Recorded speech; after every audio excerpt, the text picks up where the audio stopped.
और इजराइल और गाजा से युद्ध से जुड़ी बड़ी खबर आपको बता दें, गाजा में हमास के खात्मे पर आईडीएफ का बयान आया है। हमास का खात्मा आसान नहीं है, डैनियल हगारी की तरफ से कहा गया। नेतन्याहू के भटकाव के बाद आईडीएफ ने कहा है हमास गाजा के लोगों के विचारों में और विचार को खत्म करना नामुमकिन है।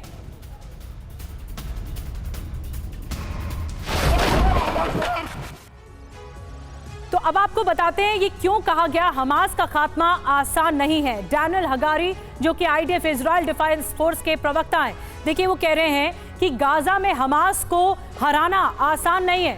तो क्या ये सरेंडर करने की तैयारी हो रही है? हमास को नष्ट करने की बात आंख में धूल झोंकने जैसा है, आईडीएफ ये कह रहा है। इसके अलावा हमास एक विचार है जो गाजा के लोगों में दिलों में जिंदा है। हमास ये विचारधारा है, पुरुष महिलाओं बच्चों में हमास के विचार पनप रहे हैं और इसे मिटाना नामुमकिन है। नेतन्याहू ने आईडीएफ को फटकार लगाई थी, ये भी कहा गया था और नेतन्याहू ने कहा था कि हमास के खात्मे तक युद्ध जारी रहेगा।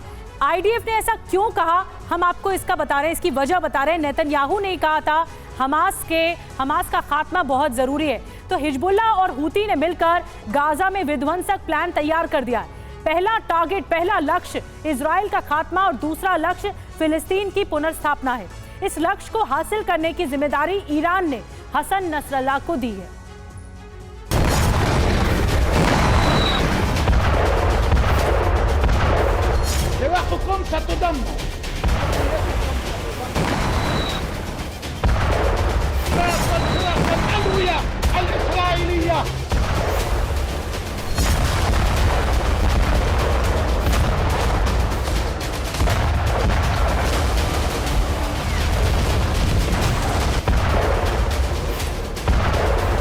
आठ महीने से इजराइल और हिजबुल्लाह की जंग जारी है। बीते 20 दिनों से हिजबुल्लाह ने इजराइल पर अपने हमलों की रेंज बढ़ा दी है। 20 जून को हिजबुल्लाह ने फिर नॉर्दर्न इजराइल पर हमले किए।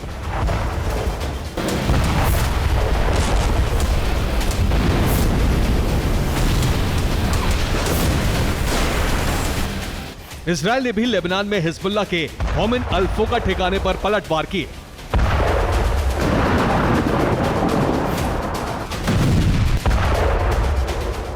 उधर लाल सागर में हूती के हमले जारी हैं।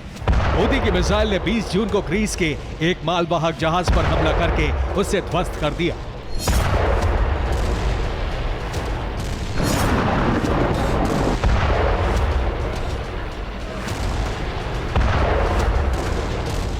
लेकिन अब हिजबुल्लाह और हूती खतरा भांप चुके हैं कि इजराइल फुल स्केल वॉर शुरू कर सकता है और इस खतरे को मिटाने के लिए हिजबुल्लाह और हूती ने मिलकर खतरे की जड़ काटने का दोहरा प्लान तैयार किया है।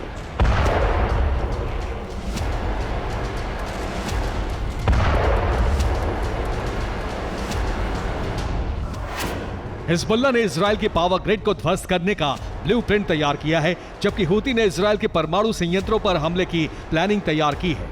इजराइल की सरकारी बिजली कंपनी नोगा के सीईओ शाउल गोल्डस्टेन ने इसकी चेतावनी जारी कर दी है। उन्होंने एक प्रेस कॉन्फ्रेंस में कहा है कि हिजबुल्लाह इजराइल की पावर ग्रिड को तबाह करने की तैयारी में है।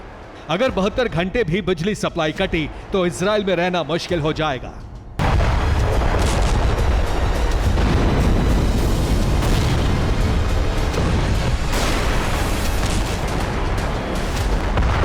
गोल्डस्टेन ने जो कहा है वो इजराइल के लिए बहुत बड़ा खतरा है। इजराइल में हादेरा, तेल अवीव, हाइफा, रामल्ला, इलियाकिम, रमत होवाव, किरियत मलाकी सबसे बड़े पावर ग्रिड हैं। इजराइल में इस वक्त कुल 16 पावर ग्रिड हैं, लेकिन अगर 7 बड़े पावर ग्रिड तबाह हुए तो 80% इजराइल की बिजली कट जाएगी। बाकी पावर ज्यादा लोड की वजह से फेल हो जाएंगे।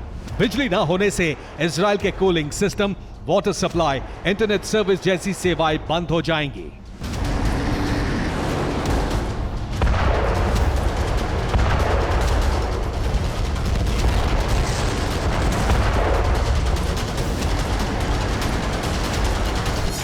हिजबुल्लाह इजराइल के पावर ग्रिड पर हमले का प्लान तैयार कर चुका है और दूसरी तरफ हूती ने इजराइल के सभी परमाणु संयंत्रों पर हमलों की तैयारी कर ली है।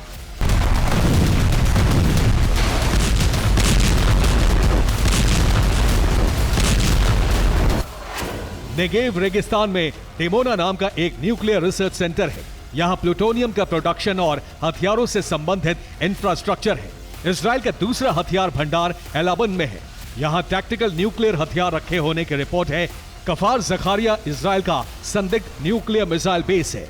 नाहल सोरेक में हथियारों के डिजाइन, निर्माण और रिसर्च का काम होता है। योदेफात में इसराइल की संदिग्ध न्यूक्लियर वेपन असेंबली फैसिलिटी है। तिरोश में इसराइल का परमाणु हथियार भंडार होने की रिपोर्ट है। अमेरिका की रिपोर्ट है कि हिजबुल्ला इन परमाणु संयंत्रों पर मिसाइल हमले करने की तैयारी में है और इसमें वो कामयाब हो सकता है, क्योंकि इजरायली डिफेंस सिस्टम 19 जून को भी हिजबुल्ला का ड्रोन नहीं रोक पाए थे और हाइफा पोर्ट की जासूसी करने में नसरल्लाह कामयाब रहा था।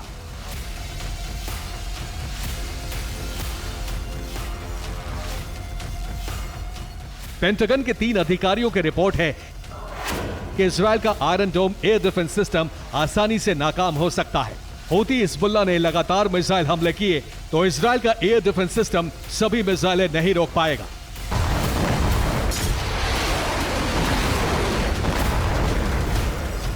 इजराइल इस खतरे को समझ चुका है और हूती हिज्ब का ऑपरेशन रोकने के लिए मोसाद हसन नसरल्लाह और अब्दुल मलिक अल हूती की हत्या करा सकता है।